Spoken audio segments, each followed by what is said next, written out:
My name is Jerry O'Brien. I'm the director of our Center for Retailing here on campus. You know, one of the fun things about my industry is how critical it is that we try to include everybody. It's actually always been one of my favorite things. So the industry does best when everyone has a voice, when everyone feels served. And I was just chatting with the ladies before, you know, when I was one of the students here in class, I thought we were working on these things, and by the time my kids graduated from college, maybe some of these topics would have passed. Unfortunately, the topics aren't passed, but fortunately, the conversations are becoming much more public, and I'm really excited to give people the chance. So students, I often use the phrase, a cheap lesson. A cheap lesson is when somebody else went through it, and you can learn, so you didn't have the pain. Okay? And sometimes we're not observant enough to take the cheap lessons. So we see something happen and we say, well, it didn't happen to us, and we don't let it be absorbed. I talk to my children about this all the time. You know, if I screw up, watch it closely and don't do that. You don't need to live through the pain.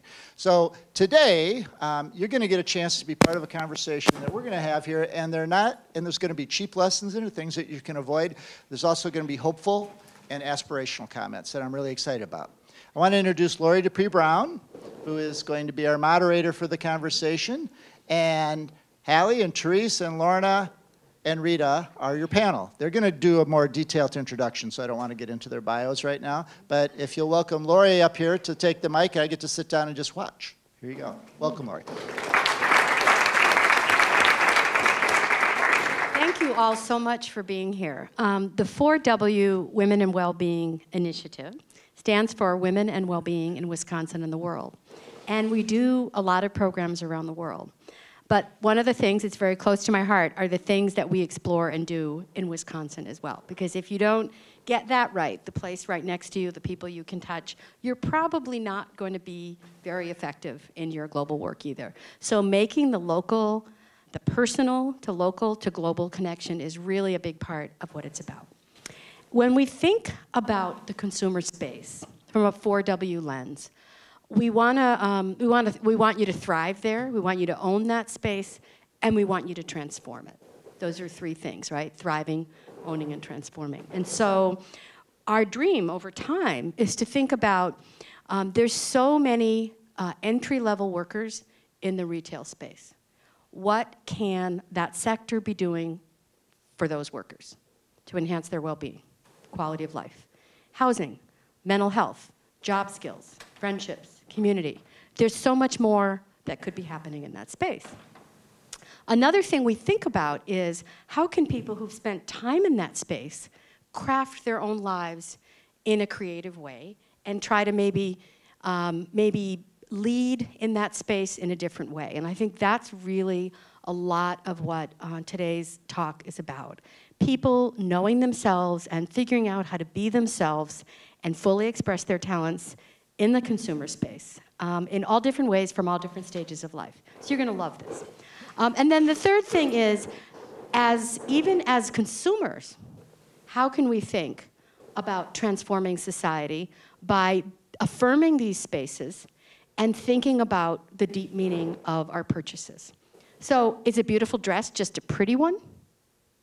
Or is a beautiful dress one that there's been dignity for workers from when the cotton was cultivated to how the land was cared for, to how every worker along the chain experienced their lives, to how you as young people who might wear those dresses feel walking around your campus, you know, feeling safe in that beautiful dress, right? So there's so many ways that a dress can be really beautiful. And I'm just thinking of dress, that's just one thing. There's so many other things we purchase and do in the consumer space. And we as people, and we as women, have a lot of power in that space. And if we're not conscious of the meanings of how we interact in that space, we're losing an opportunity to make life better for women and make the world better for all. So that's kind of why we have this conversation. I wanted these folks to tell themselves about you, and their bios are amazing. And if you read about them, you'd just be scared, like, give up, you'll never be like that. So I didn't want them to tell the bio the way you do when you're framing your story, you know, for fame. It's inaccessible, right? The real jagged path The truth of our story, we keep reshaping it as we look back. My resume sounds great. Living it, you'd feel it was much more accessible to you, I promise. You know, I made mistakes, I did some really stupid things that I learned a lot from, did some smart things that I'm proud of, all that. So I thought, now Jerry's going to be happy because I'm actually doing what I threatened to do. I thought we would ask these, and I wanted to make it fun for them. So I want them to tell their story in a way they hadn't before. So we're going to pretend that they are talking to themselves at 20 years old, right there in that chair. What does that wonderful young woman who has so much to offer this world, what does she need to know? What are the things that she doesn't see about herself? What do you wish she knew? What do you want to affirm about her? What is your message to her? And that's a message to you as well, because some of you are her, and some of you have people like her in your lives, and we should all go home and talk to ourselves, is part of the message here. So with that, I'm going to go in the order that I met you, just because you're lined up that way as well. Haley, would you be so kind as to start us off? With bio, right? Yeah. Yes. So my name's Halley Jones. I own the Purple Goose. It's a retail store in Verona, Wisconsin. If you don't know where Verona is, it's about 25 minutes from here, southwest. I started off my career after I graduated from business school, 1995. I don't even know how many years ago that was, but 1995, and I had a business degree, and I thought I wanted to do human resources. Well, I couldn't find a job in human resources, so I did some accounting for a while. Then I found my job in human resources, and that was fine and great, but that wasn't the end-all be-all for me, so I went into marketing. That got some traction, got really interested in marketing, and the company I was with offered to pay for me to go back to school to get my MBA.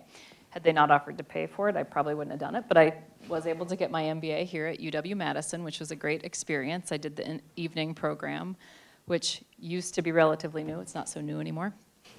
Then I started to have a family. So I started with my first son and then my second son. And I realized that the corporate life was really difficult for somebody who wanted to raise a family. So I started looking at other things. And I started a business with one of my business classmates from that I had graduated with. And we did, you know, a small business together. Still, it wasn't quite hitting home with me. And then I decided, you know, I needed to start using my business degree to figure out what there was out there, what people needed. And I started doing some surveys to women in my life, people that I knew at playgroups, people that I knew just from other people's circles. And I started collecting some data, because that's what business people do. And I put all the data together, and I said, I'm going to open a store. And you know, you might say, well, you could open a store without a business degree. Yes, you could. But I would say in hindsight, my business degree and my experience in the corporate world really made it a lot easier for me to get started owning my own business. Then I opened my store, and boom, baby number 3 came less than a year later. And I forgot to mention that I actually talked my husband into selling our house and living above the store. So that was a big, like, wow, life change, right? Yeah. Wow. So that was interesting, and we made that work for about 1.5 years, 2 years.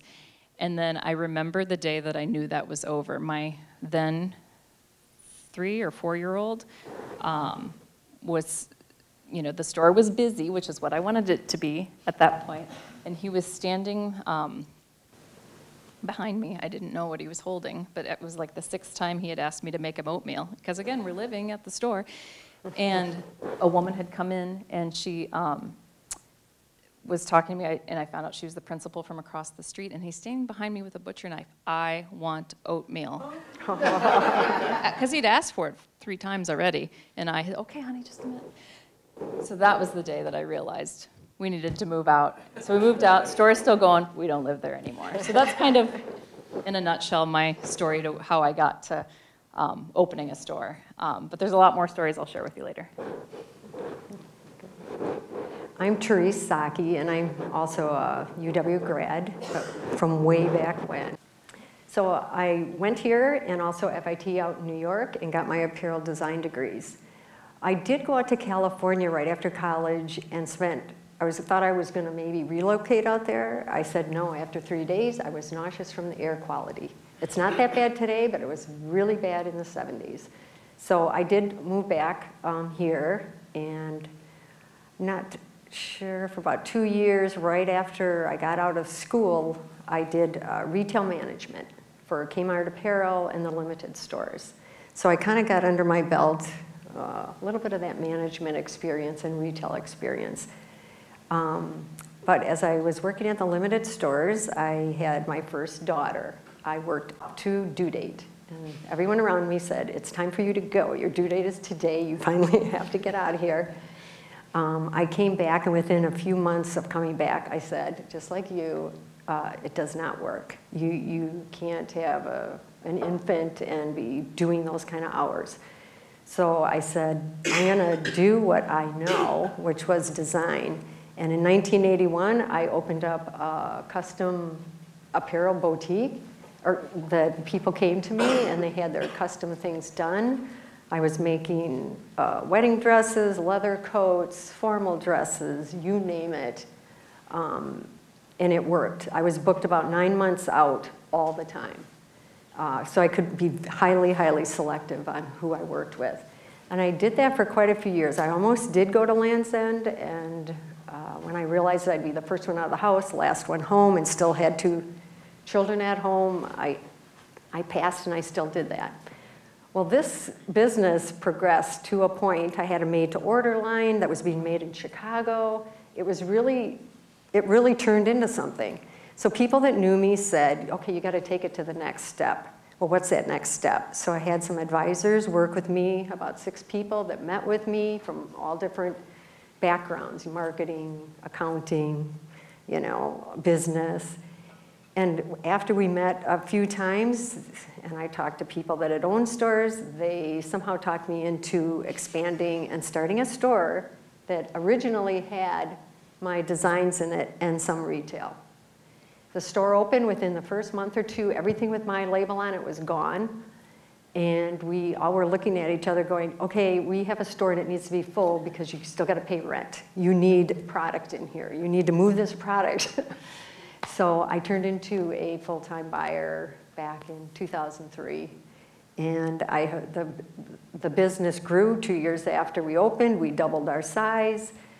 We were in Hilldale for 10 years, and the last 3 years we moved into our own building outside of Westtown, and that's where we are today. We're a better to designer bridge price point store. And when I opened the store, I knew exactly who my customer was, and it's still that customer today. It was a mature woman that, might be 40 to 65, maybe professional, busy social life. That was the customer that I felt was underserved in the retail world. So that's what we opened with, and we're still kind of catering to that today, although I'm seeing a lot more mothers and daughters shopping together and having a great time in there. We've won about, we've several gold Best of Madison awards. So I feel like we did something for Madison and the community that I feel pretty good about. It's almost 15 years that I've had this store. I would have never guessed it when I graduated from college. And I feel very fortunate, that I did my design work for over 20-some years and then now have evolved into this.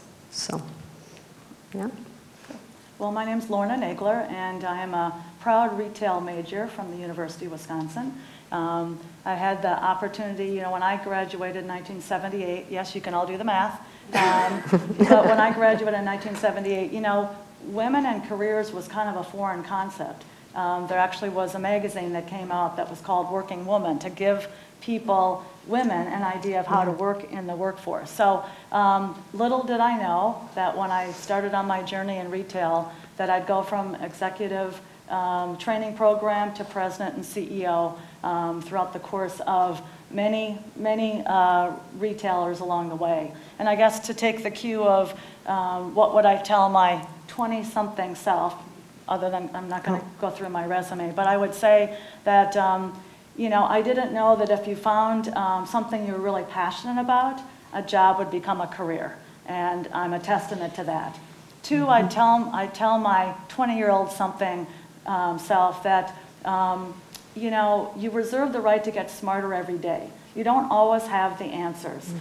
Even as a boss or a leader, that's why you have a team. And with retail, that's so fluid and things that change each and every day. You know, you have to know that things are gonna be, you know, changing. So it's okay not to know everything. Oops, I think I'm having trouble with the mic. I think the third thing I'd say is I think the difference between being successful and not in retailing, for me, is being a great leader. And that's not something anyone teaches you, but you learn pretty quickly then once you become a buyer and then you progress in your career, that if you can't get a team to work for you, and you can't get them inspired and lead them, it doesn't matter how hard you work and how passionate you are, it's the team that is successful. I think the other lesson I'd tell myself was hire the smartest darn people you can find. People are so important to your success. Don't be threatened by somebody. Hire people that have different points of view and different thoughts, because that's what makes a really, really great team. And also, you know, if anyone looked at my resume, you'd see that I moved companies quite frequently. So I'd say take those risks. And I didn't move for money. I moved because I thought the job was something that was more interesting, that was elevating my experience or expanding. So, you know, take those risks, but don't just do it for money. Oops.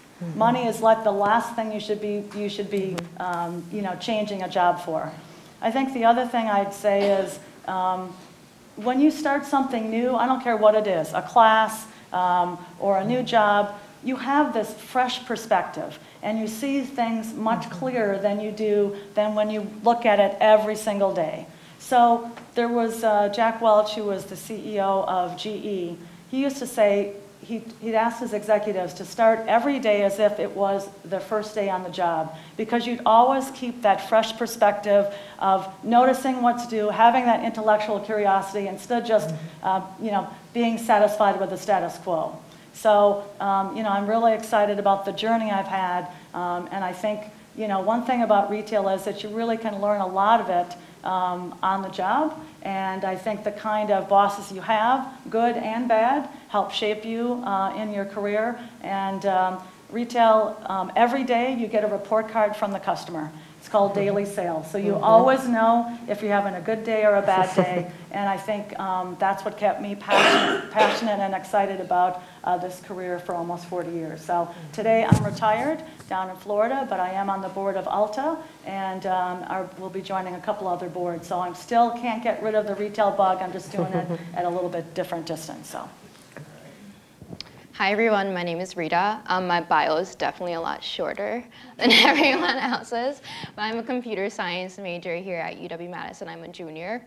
And so I know like everyone tells their lemonade story as an entrepreneur, but I remember when my dad told me, you can make money off of collecting aluminum cans.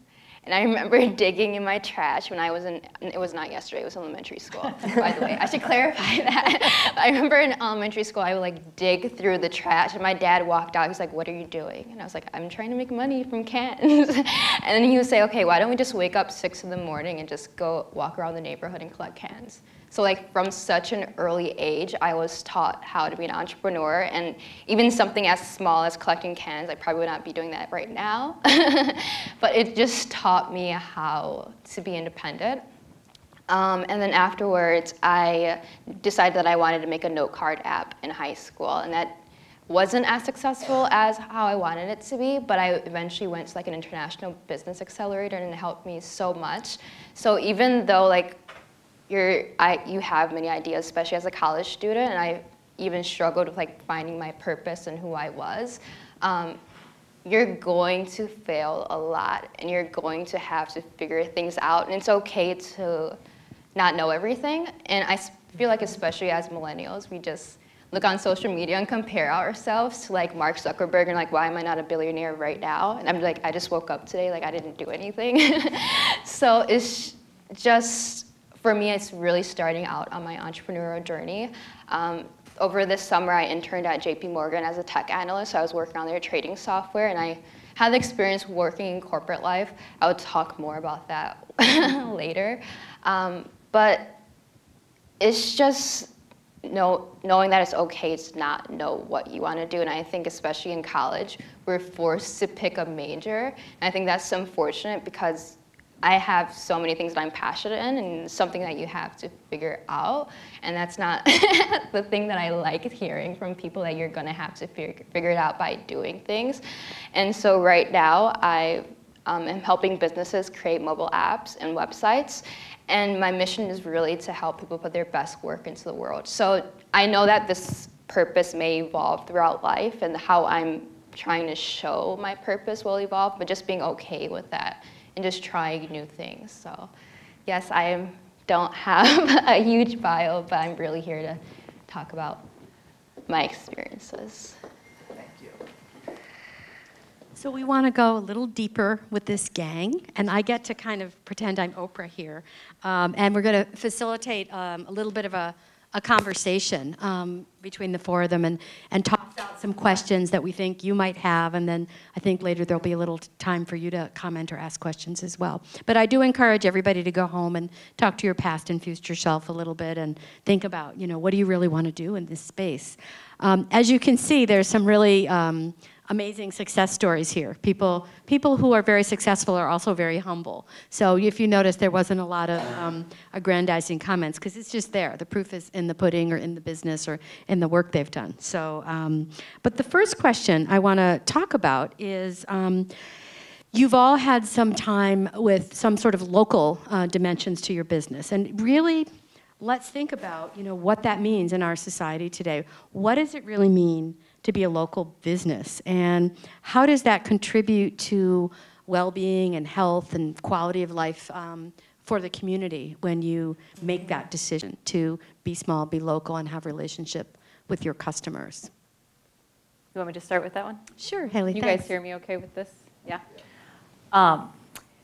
Well, I think when you have a local business, you have the opportunity to shape your community, and not just within the walls of your store or your business, but there's so many ways to reach out in the community to other local businesses and collaborate on, projects and events, and, maybe do just, a two-way collaboration with you and another store, or, get involved in your local chamber and put on community events for families with, your volunteer hours and the resources that you have.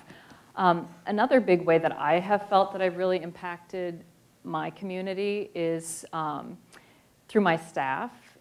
They all live, within, 10 miles of the store. And I've never put out like a help wanted ad or anything like that. People have just had a way of finding me, or I've had a way of finding them.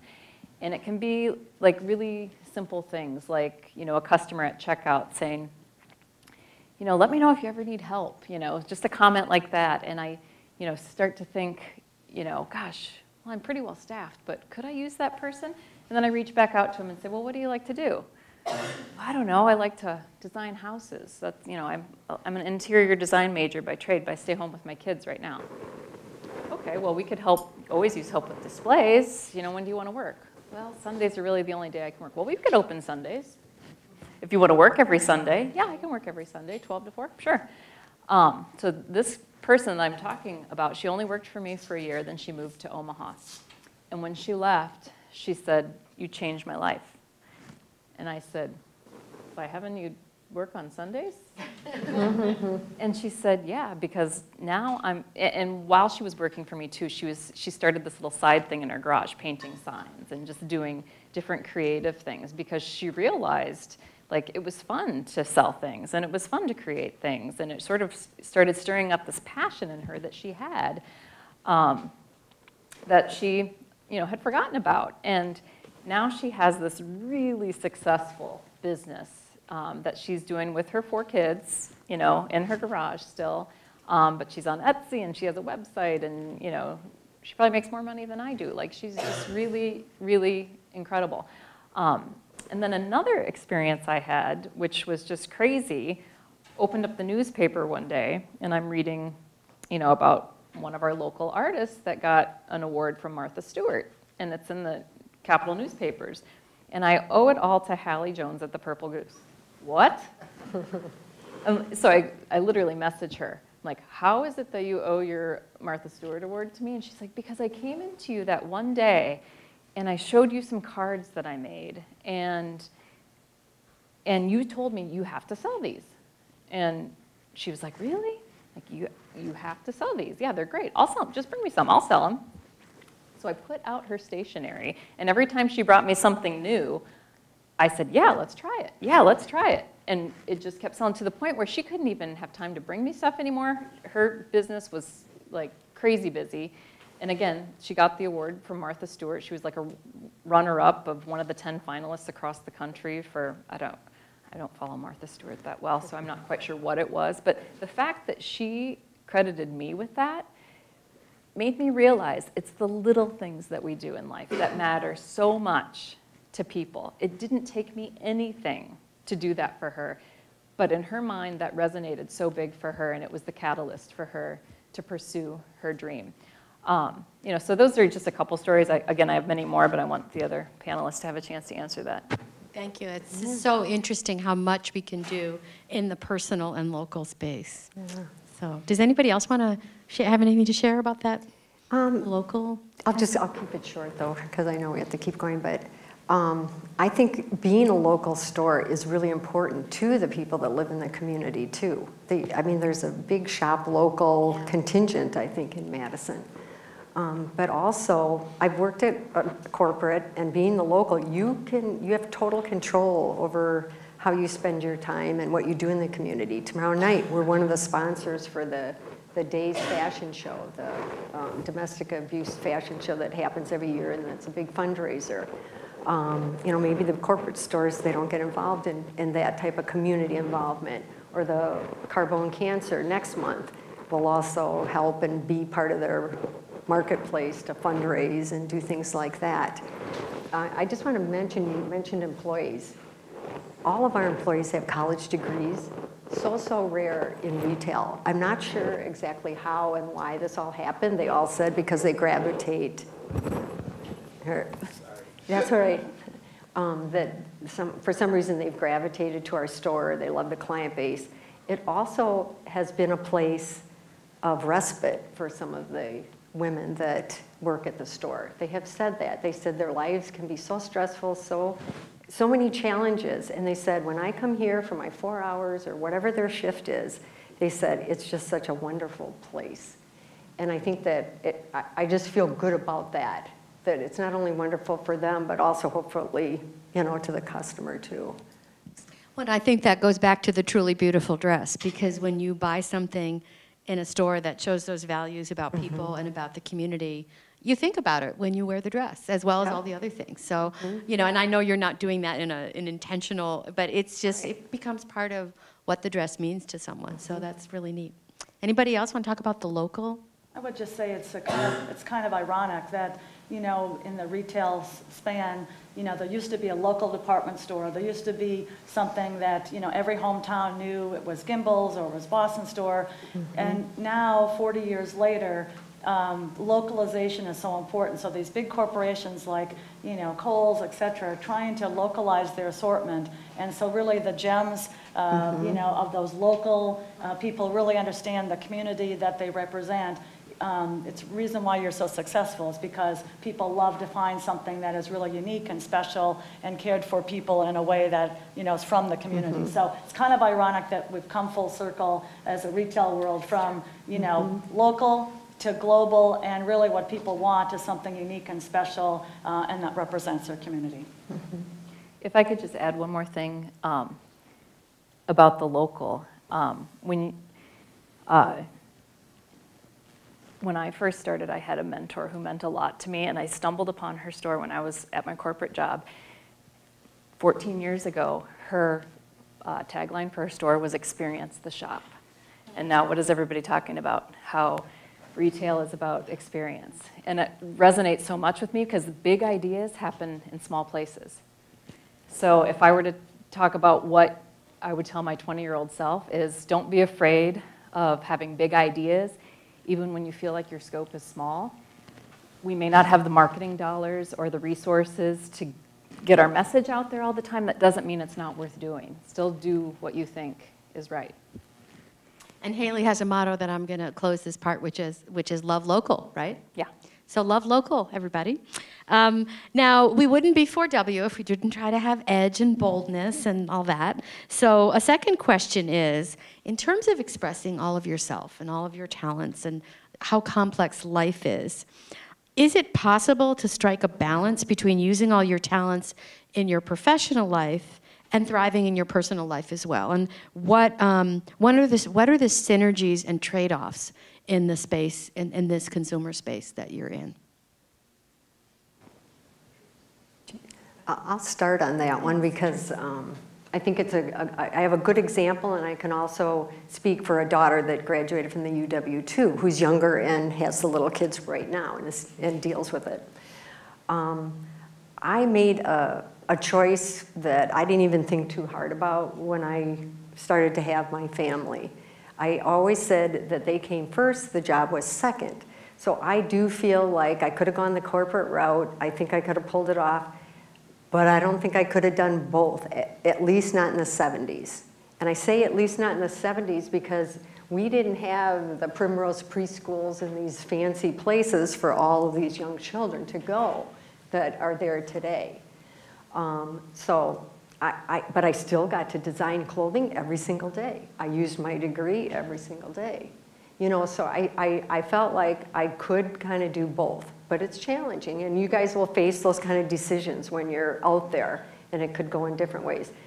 I have a daughter that's, let's say she's 35, and has 2 little boys. She has never not worked in a professional job since she had those kids, and I don't know how she does it, and the kids are perfect and wonderful, but they pay for care. So, you know, today I feel like you kind of can do the corporate thing because there are more great options to help, you know, pull that family caretaking role, you know. So I just think that for today's women that are going out there, I think they have a lot more options than what we had, you know, 30-some years ago. So. And I would just add that, you know, one of the things that I had the opportunity in the last 15 years of my career is running a company. So, you know, leadership starts at the top, and how do you want, you know, to me, people who had kids, it was important for me to make sure that they knew that, you know, if they needed to leave and enjoy their family, that was important, because it made them a better employee. So it was always my philosophy that I was very flexible and made sure that people could balance their time. And the second thing is, you know, there are a lot of women as they come into the career and have to make that choice when they have kids. To me, in retail, there was always a way to keep that employee. If they didn't want to do as much travel, guess what? I could put them in a department that didn't require as much travel or move them to planning. So I always tried to be sensitive to that because women shouldn't have to choose. They should be able to have both. And with the right kind of company, you can have that ability to excel in your career and enjoy your family at the same time. So I think it really starts with the leadership of the company. Not all corporations are bad. I think that you know, how I led my companies was really to make sure that family, although I didn't have kids, it was important to me to make sure that people were really happy in what they did, and it made a much better culture and a much better successful company. Thank you. Anybody else want to talk about work-life balance? It doesn't have to just be about children. Do you want to say something? I guess for college students especially, like, we're sometimes just wrapped up in academics and midterms, and that's just so stressful, and you ask yourself sometimes, like, what am I even doing for fun, and especially as a computer science major. So sometimes just doing like one thing that you enjoy every day, and it doesn't have to be big like yoga, and it just makes your day a lot better. So it doesn't have to be like trying to figure out your entire life, but just figure out like what's one thing that I can do for fun every single day, because I feel like that helps you so much. You know, we were just, today, the board, raise your hand if we're in our meeting today, just so that some of our board members gathered today to talk about this 4W initiative. And one thing we did as part of our meeting was to stop in, and we did a tour at the Chazen Museum. And this is something you walk by all the time. But if you need just a pick-me-up of being stimulated, especially your design people, this is a feast for you. Just walk in and look at one thing and think about it and walk out, you know? It's renewal, it unplugs you, and it gets different parts of your brain. I'm speaking to myself here because I had not been there in a year, and I'm like, why don't I do this all the time? And it's just so hard to take care of yourself. Why is it hard to do things you like, you know? And so, yeah, take care of yourself, young people. I'll go on. Haley, do you want to comment on that, or shall I go on? You know, I guess as a small business owner, you know, there's more opportunities for the children to get involved on a daily basis, whether they want to or not. I'll just tell a recent story. We had some winds come through Verona this summer, and it happened to be on the day of my semi-annual sale, which we have outside, you know, in July. And I literally pulled in at 8 to get ready for the sale that started at 9:30, and it was like limbs blocking the entrance, the driveway. I mean, it's like a tornado went through. And I thought, okay, I guess it's time to go get the boys out of bed. So loaded them up in the car. Now they're 11, 14, and 15. So they've got some muscle. They can help. They like doing this stuff better than steaming clothes now. So we got all the tools, and they were out there. But some of those limbs, I mean, they were, you know, unmovable. I mean, we have huge, huge trees outside of our building, and they were hundreds of pounds. And so they started working, and I'm thinking, oh, this isn't going to happen by 9:30. All of a sudden, you see neighbors coming over with chainsaws. You see people pulling over on the side of the road, customers, people that I know. Like, what can I do? Because they know it's my sale. I mean, I've been there for 12 years. They, you know, they're waiting for 9:30 to come. They know it's my sale. So I think for my children to see that community, you know, so not only are we giving to the community as small businesses, but we receive. I don't know how I can teach that to my children otherwise, you know. So they went home, not complaining about all the work that they had to do, but like, well, that was really nice for that guy to come over with the chainsaw. And who were all those other people? Like, you know, it was great. And you know, I bet everybody who helped went home and felt great. I'm sure they did. You know, so that's wonderful. Thanks. Yeah, so small acts of kindness, take care of yourself. Be all you can be. The next question we have, because I think about, you know, you want to be leaders, at least of yourself and maybe of others. What kind of character does it take to be a leader in today's consumer spaces? What does integrity look like? What does honesty look like? And what does courage look like with all the change that is going on in our world today? It's a serious one. Well, I guess I'll start on the courage part. I think one of the biggest lessons I learned is to have what I call managerial courage and being able to speak up when you know something's not right. And it's hard, especially when you might be the only woman in the room and this subject is sensitive. You can never let that time pass without making a comment. But I'll give you another example. So I was promoted to, the first time I had a team of buyers working for me. And the president of the company had promoted me, and he made it a point once a year to sit in and evaluate everyone's performance appraisals. So he said, it would be great, since you've just inherited a new team, why don't you sit in when I review the performance appraisals of your team with your boss? I said, okay. So I figured I'm going to be sitting in the corner just listening and absorbing. So my boss at the time, he went through you know, every performance review, and everybody was fabulous. Everybody was wonderful. There was nothing wrong with anybody, nothing to work on. And I had worked with the team for about a month, and one of the things that I think I've always been good at is kind of getting a gut for people's potential and what the opportunities. So I'm listening to this, I'm thinking, well, and my little thought bubble above my head was, that's not what I think, that's not what I think. So the president of the company says, well, Lorna, what do you think? Puts me on the spot. What would you do? I'm thinking, crap, what do I do if I don't, if I just want to please and be quiet and don't say anything, I'm going to be hung with that, you know, perception that I didn't understand the qualities of my team. So I very respectfully said, well, with a lot of asterisks, I've only worked with the team for, a short period of time, but here's what I see, strengths, weaknesses, etc. And the president of the company took the file of appraisals that my boss had written and threw it at him and said, she's been here for 30 days on the job and she's written a better performance appraisal than you have, so go change them. Well, that was great. The president, was testing me, obviously. But when I came down after that, my boss was none too happy with me.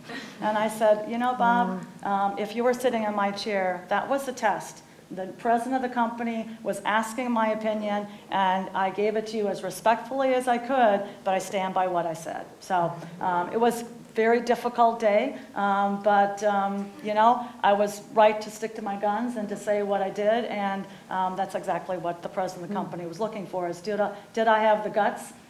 Because he knew how I felt. So those are the kind of tests that you're given, and my instinct was, say what is on your mind, do it in a respectful way, but don't walk out of that room without saying what you believe in. Thank you. Anybody else want to add to that?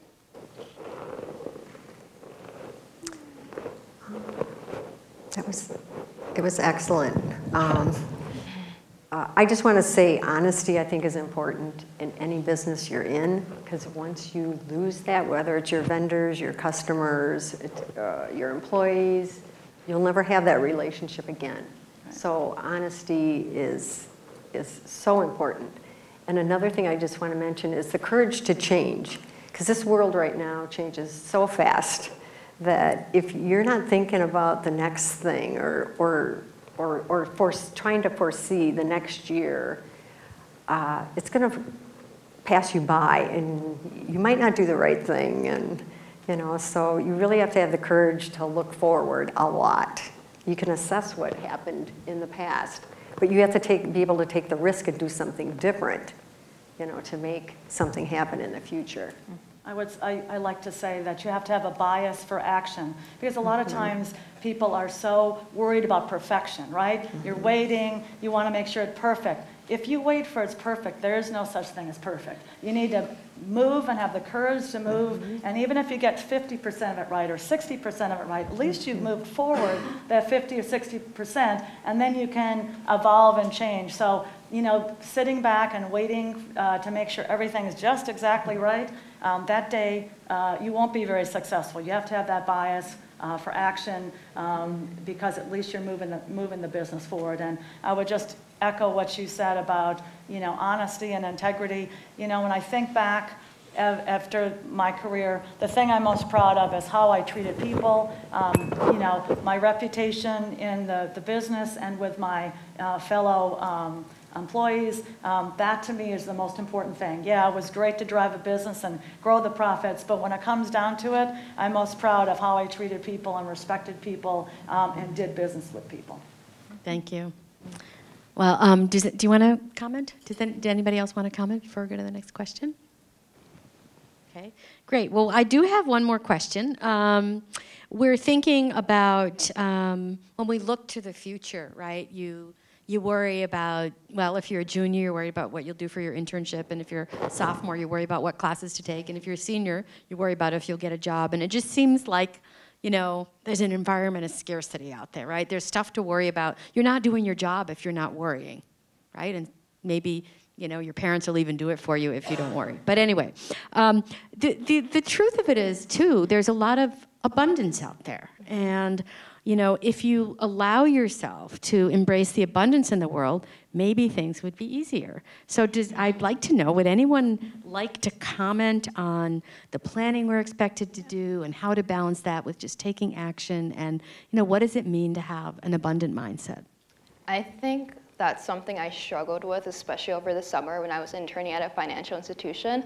I felt like I was so raised early on to do something traditional and just go to school, make money, just because my family wasn't so financially stable. And so that was really encouraged with me early on.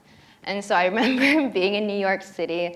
I was making good money, and I was in New York City. It was just something that I always wanted to do. And then I was there and I wasn't happy. I had no clue why I wasn't happy, because I was I was doing the right thing. I was going to school, getting good grades, and I'm making good money. But it just didn't make me happy. And I just had to know that I didn't know what my true purpose was. And I remember flying out on a weekend to New Hampshire, going on this retreat, and it was to find my purpose. And the first thing we did was a death meditation. And at first, I thought she said depth meditation. And then she's like, 12 hours from now, you're gonna die. And I'm like, I don't wanna do this now. So I just wanted to read some things out my journal. And I feel like that will help you all a lot too, just trying to like really figure out what you wanna do. Because I don't think we ask ourselves why enough. Like, for instance, like, oh, I'm gonna get grades, and sometimes you ask like, sometimes I just don't ask why I'm going. I mean, it's good to go for the A, but sometimes ask why and look back at your family and seeing why that's being enforced in your life. Are you just doing it because other people are telling you to do it, or are you doing it because you want to do it?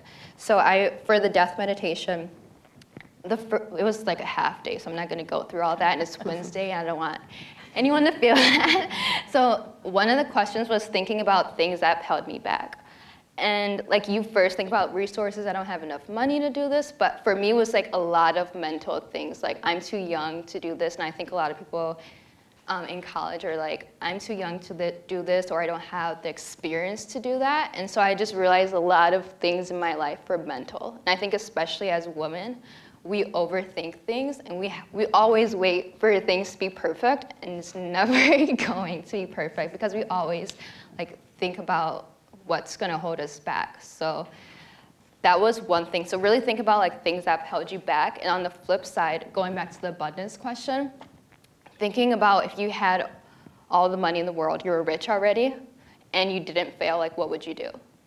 And that completely changed my perspective on everything, because I was always taught to be traditional, get good grades and go to school, and like get a good job. But I never was taught that if you were able to achieve anything, what would you do? And it was funny because I was like, you know, it'd be good to have a lot of money and like not have student loans. But then I was like, I have no clue on what I want to do. And I think most people don't have an idea, and I think that's really unfortunate. So I think it's so important to think about what you want to do and that why you want to do that. And so I think that just goes back to the abundance and just knowing that everyone's definition of abundance is different.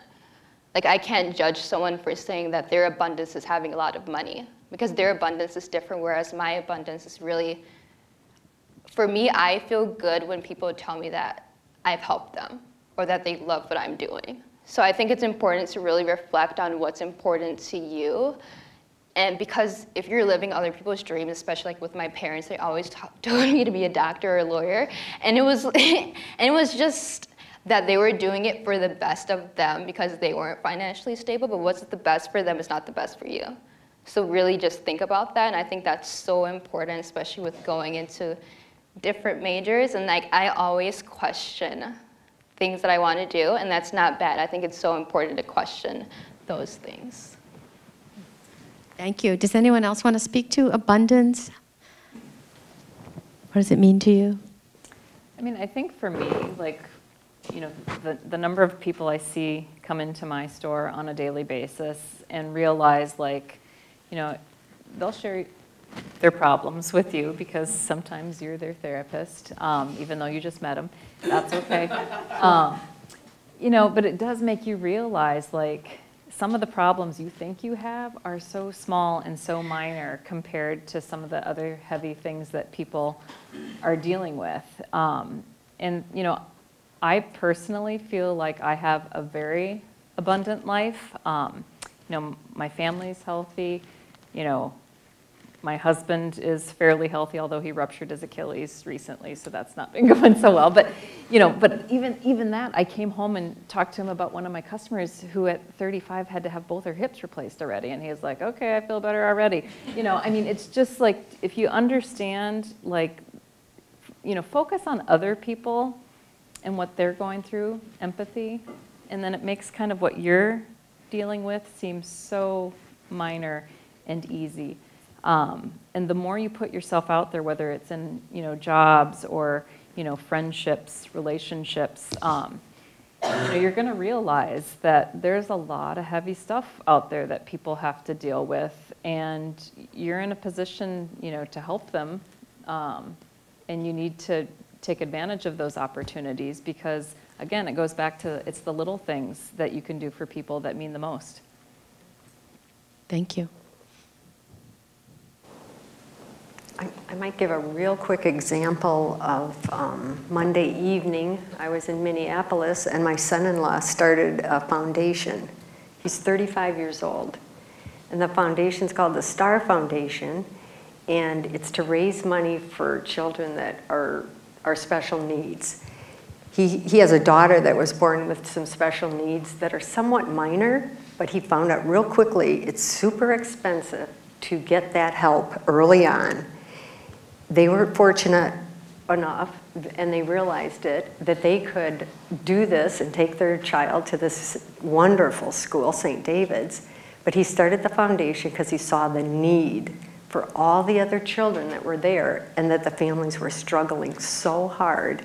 Some of them could barely make ends meet at home, but the kids really should be there.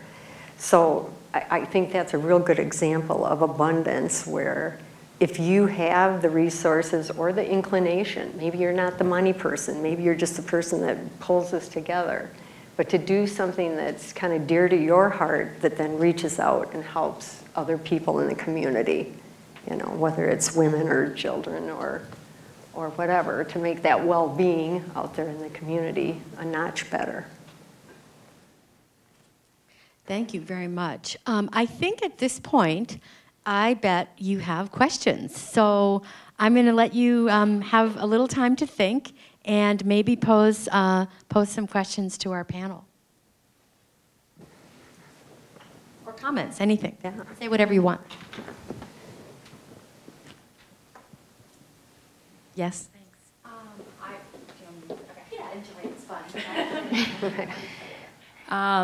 I have a question, and I guess it's related to abundance, but kind of in more of a positive light.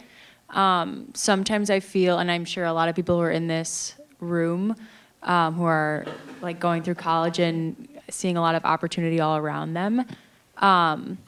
Like me personally, I have an abundance of interests, but I feel like there's not enough, like a time in a day to do everything. And as like you've all mentioned, like do everything perfectly. So how do you kind of deal with those trade-offs of having a lot of interests and wanting to pursue all of them, and whether that's going around careers or exploring different passions, but how do you manage all of those interests to make sure that you're living a life that you feel happy and fulfilled with, but also like meeting deadlines and, putting food on the table?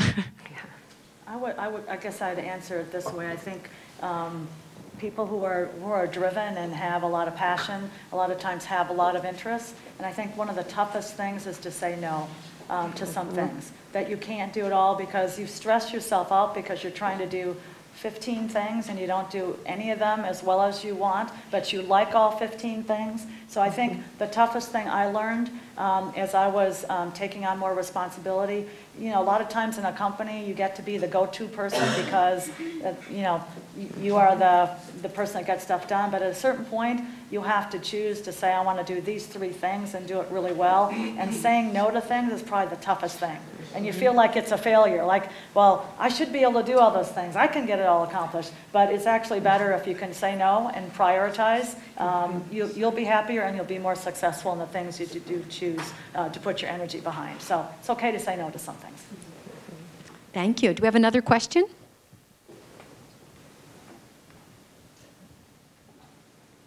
Well, I think we're going to have some time, some social time after to meet each other and get to talk to our panelists a little more.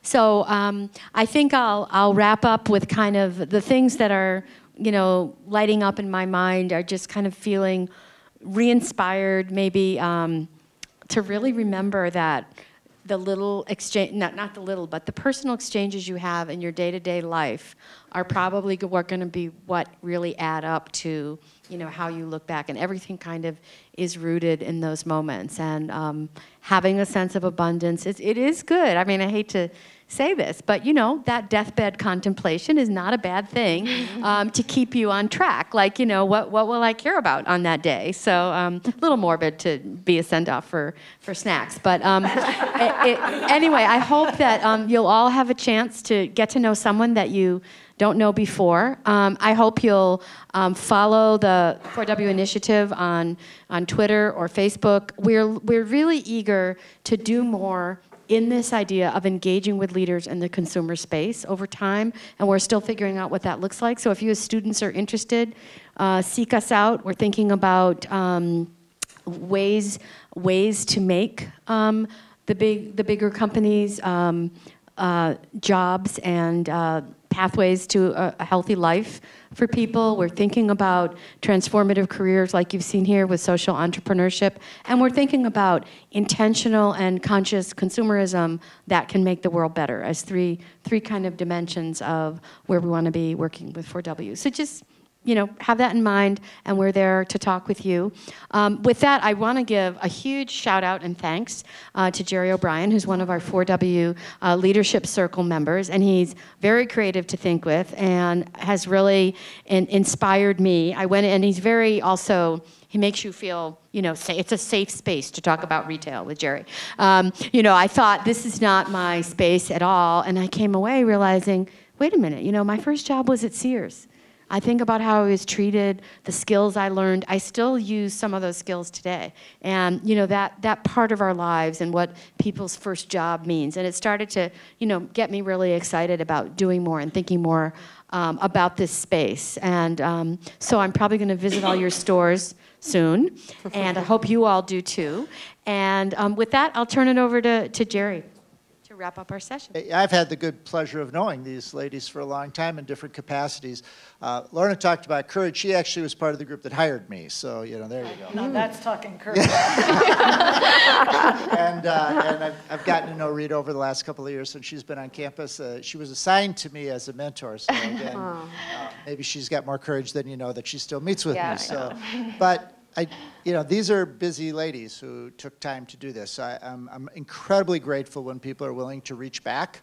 And we opened up about cheap lessons, but a big part of getting to other stages in your life is to remember to reach back. It's incredibly critical to me. When everybody here said yes as soon as there was a question. Let me check my calendar, but then I got a yes. And honestly, you talk about not having it planned out perfectly. I think Lori and I did this on shorter notice than I ever do anything like this. So I've learned to do, and then still I got all these yeses. So please thank our guests today.